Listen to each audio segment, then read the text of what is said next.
Les familles de victimes réclament la reconnaissance de nos affaires auprès de la justice, l'ouverture d'instructions automatiques sans attendre que les familles se constituent partie civile dès qu'il y a la mort entre les mains de la police, la création d'une commission indépendante pour les enquêtes, la suspension immédiate pour les policiers impliqués dans la mort de personnes et la légalisation d'un décret ou de loi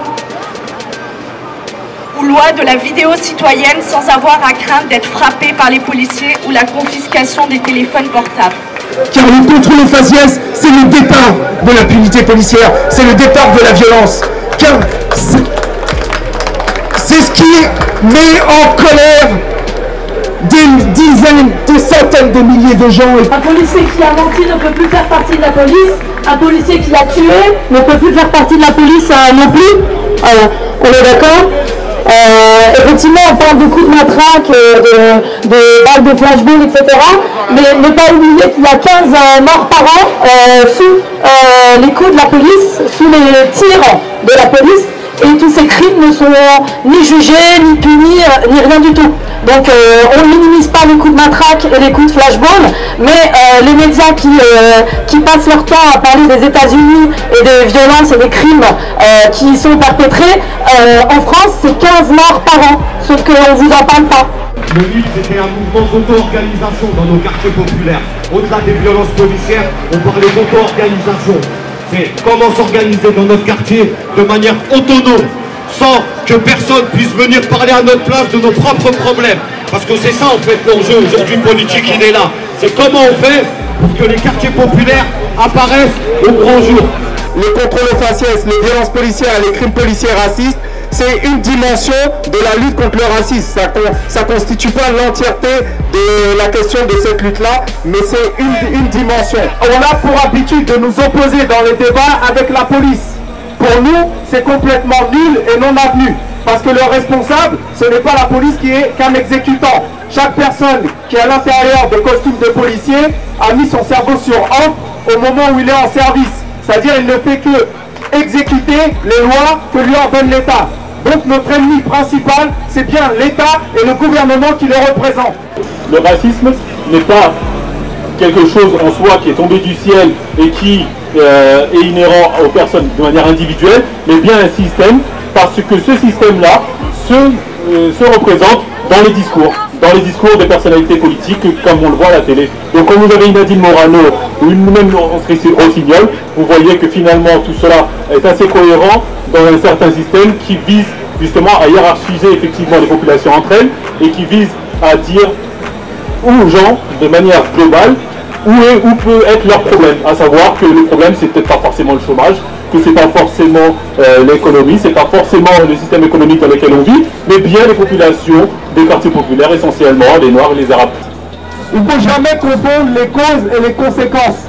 C'est-à-dire que si on analyse de manière sociologique, historique et tout ce qui s'ensuit les phénomènes de délinquance, on verra que c'est l'injustice sociale et raciale qui conduit à certaines ghettoisations de population, qui les amène à alimenter des systèmes de débrouille, qui les amène à être en marge de la société. En d'autres termes, c'est l'injustice sociale et raciale qui conduit des gens à la marge de la société. Et surtout, ne vous laissez pas avoir. Quand vous voyez des Noirs ou des Arabes contre le mur en train d'être palpés, ne vous dites pas forcément que si on est en train de les palper, c'est qu'ils ont fait quelque chose.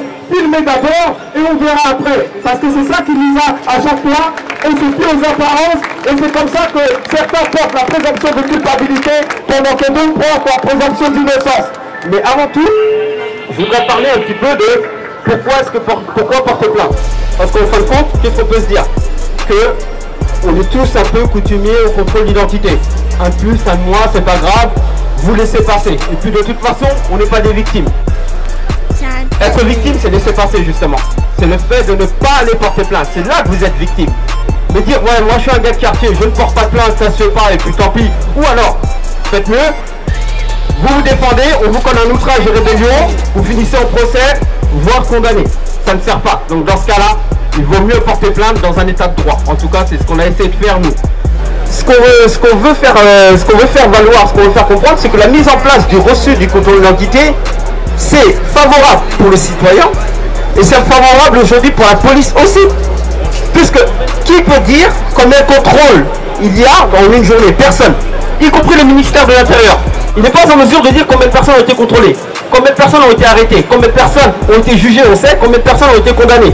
Mais peut-être suite à un contrôle au faciès, ce qui n'est pas acceptable. Donc si on vous remet un reçu en disant c'était sur tel territoire, c'était sur tel endroit et pour tel motif, parce qu'on ne vous dit pas le motif, on vous dit contrôle de routine, ce qui en soi juridiquement ne veut absolument rien dire. Ce qu'on nous a dit nous au départ c'est vous perdrez, ça sert à rien de porter plainte, vous avez tous déjà entendu ça. Et bien vous savez qu'aujourd'hui des condamnations sont possibles. Donc une fois que vous vous estimez victime d'un contrôle au faciès, prenez la tâche du collectif Stop le contrôle au faciès, qu'on puisse faire tout ça comme un seul homme. Merci à vous. Merci Bocard. Si aujourd'hui il y a une partie de la France qui découvre la question des violences policières, il ne faut pas oublier qu'elle ponctue la vie des quartiers populaires et des Arabes et des Noirs et des musulmans depuis un certain nombre d'années, depuis plus de 30 ans. Et ça c'est une réalité qui existe, c'est une réalité brutale qu'il convient de rappeler. Déjà on part du constat du fait que ce qu'on appelle les violences policières, les bavures en réalité n'ont rien d'exceptionnel, qu'elles ont plus à voir avec une pratique qui est intégrée à l'ensemble des pratiques policières. On a aussi envie de dire beaucoup que le second constat c'est qu'elles n'interviennent jamais seules, qu'elles sont toujours suivies d'autres types de violences institutionnelles, notamment les violences judiciaires au sens où elles sont systématiquement suivies de non-lieu. Ultime et civiliste, c'est la police et pas les policiers en tant que tels individuellement. On s'en fout, on s'en bat les odeurs et les couilles, c'est pas les policiers individuellement, c'est un système policier avec une justice qui tout tourne de la même manière, qui filtre les policiers et on peut reculer plus de 20-30 ans. Il y a une place d'association, des collectifs de quartier. Et c'est l'État qui est le plus grand criminel, c'est lui qui est responsable de la plus grande criminalité, ce sont les criminels à col blanc. Il y a une dizaine d'années, lorsqu'on parlait d'émeutes, on parlait des quartiers, c'est parce qu'on conditionne les gens. On ne parlait pas de révolte populaire ou de mouvement de contestation. C'était facile de criminaliser les jeunes de quartier, très facile. Aujourd'hui, avec la vie debout pour pas être à genoux, il est plus difficile de criminaliser les salariés d'Air France, de Goodyear, les écolos pour la COP21, les manifestants et tous les militants. Depuis 10 ans, qu'est-ce qui a changé? Rien n'a changé. Pire encore, la situation s'est aggravée pour la plupart des habitants des quartiers populaires. Et si on a démarré cette campagne, c'est aussi parce qu'on avait cette volonté de briser tous les rapports de domination dans la société. On a commencé la bataille contre le contrôle au faciès par un tournoi de foot. Foutez-nous la paix, de lutte contre les discriminations. On a enchaîné avec pas mal de débats dans les quartiers populaires, Villeneuve-Saint-Georges, Fontenay-sous-Bois, Ivry-sur-Seine. La critique que l'on peut faire, c'est qu'il y a aussi la loi Urvoas qui donne le permis de tuer. Amal Bentoussi, on a peut-être déjà parlé avant, qui donne le permis de tuer à un policier. Parce que sur simple suspicion, il pourra tirer. Sur simple suspicion, sur un crime ou sur un délit. Un crime, c'est tuer quelqu'un. Un délit, c'est voler une pomme. C'est pas la même chose.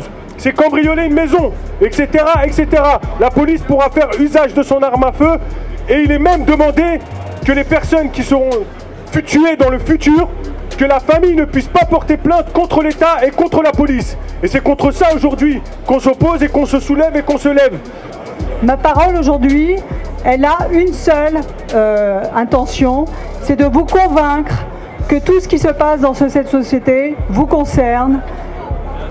Les violences policières, les meurtres racistes, l'islamophobie, le contrôle au faciès, l'état d'urgence, qui devrait être reconduit mercredi prochain, pour on ne sait combien de temps encore, les assignations à résidence, l'insécurité perpétuelle pour celles et ceux qui sont considérés comme quantité négligeable. Face à tout cela et à tout ce qui pourrait encore arriver, face à la montée en puissance de la violence de l'État telle que nous l'avons observée depuis des semaines aujourd'hui, ce que tout cela prouve, c'est que vous êtes bien là et que votre présence ne peut plus être ignorée. À chaque fois, il faudra que vous soyez là. Pas seulement pour écouter les groupes de rap, pas seulement pour écouter la musique, mais aussi pour lutter politiquement, avec votre corps, avec votre conscience et avec votre présence. Même si aujourd'hui vous êtes nombreux parce qu'il se passe maintenant ce que vous attendiez, n'oubliez pas que tout ce qui se passera en votre absence se fera contre vous. Vous ne pouvez plus être absent sur le terrain des luttes. Vous ne pouvez plus sous-traiter ça à d'autres. C'est à vous d'être présent aujourd'hui. C'est à vous d'être présente avec vos corps, avec votre conscience politique. Ne laissez plus rien passer.